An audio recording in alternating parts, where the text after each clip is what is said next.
Alright, so in this tutorial, I'm going to show you how to score a scales subscale, how to score the overall scale, and this should be very helpful as this was not something that was actually taught to me. Now, you should have had good prep through whatever survey platform you were using to have these columns labeled appropriately. Like here's parental monitoring, effortful control, right? If you do not, you will have to go through and figure out what question is what for which scale. If you use something like Qualtrics, you can, before the study starts, create a Qualtrics survey that has everything perfectly labeled when you output it to SPSS. So it's going to be clean and nice with headers just like this. So, how do we score a measurement? Obviously, if you're going to do some sort of psychological study, you're going to have scales or questionnaires that participants will fill out. This one is effortful control, and there are different types of effortful control.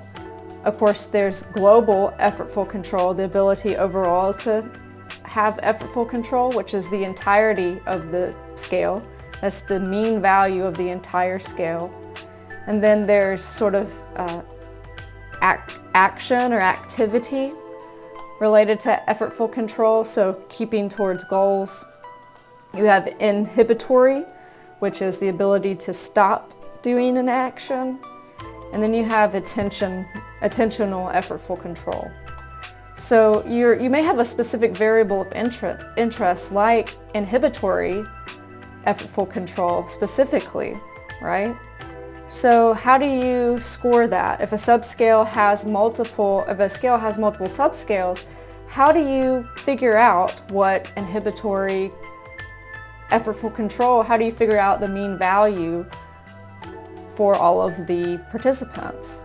One of the important things is to ensure that you have information as to which questions go onto which subscales. For instance, here is what's called a code book for this public data set that I'm using.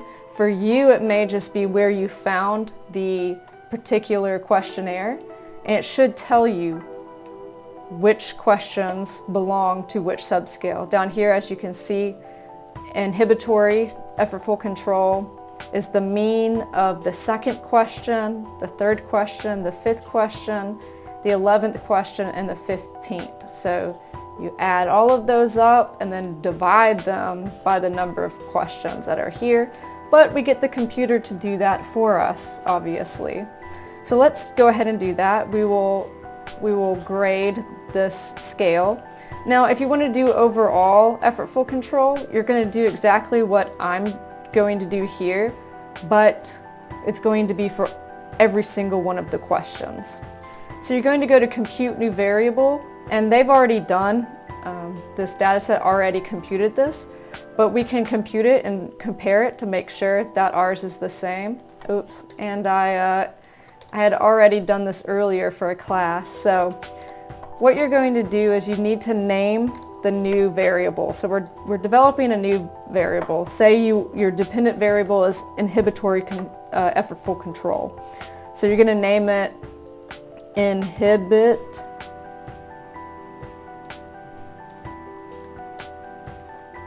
underscore, you can't do a space, and you may go like EFFCON, like that.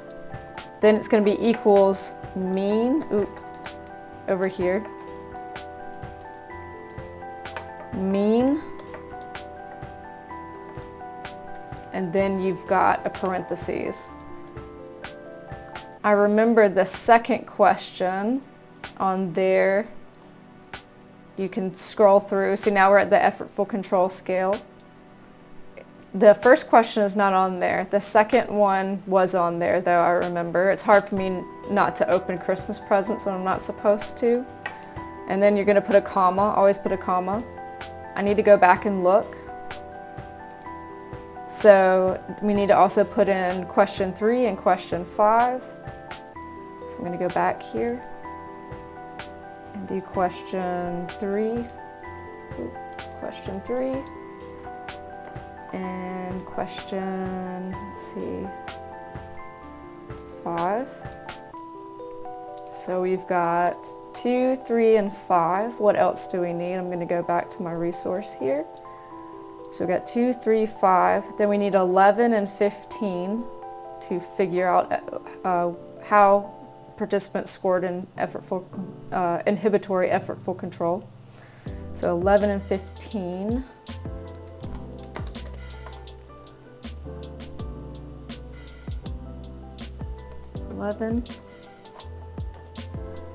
And 15. There we go. And then close that with the parentheses. You're going to hit OK, and when you hit OK, it's going to add this new variable of inhibitory effortful control at the very end of the whole data set. So you're going to hit OK. And we just created a new variable, so it's going to be at the very end. Here it is right here. And I can already see that it's going to line up because the first participant had a mean of 3.2 on inhibitory effortful control. I remember seeing that. But you're going to want to drag this to match where it needs to go. I'm going to put it here. This can get tedious, but I will get there eventually. They don't really teach you how to manage data sets always,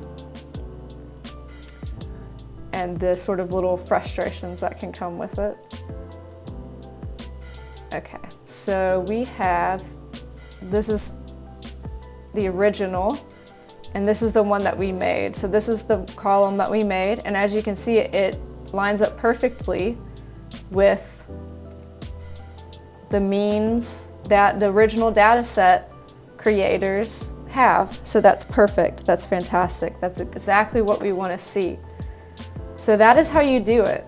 That's how you do it for the overall scale. That is how you do it for the subscales. Now some scales may actually want you to just add up the scores. You're going to have to see exactly what your scale, how it's scored, because some of them may not be looking at the means of specific, questions. It may be scored differently. So ensure that you look that up. Make sure it's not just that they're all added together.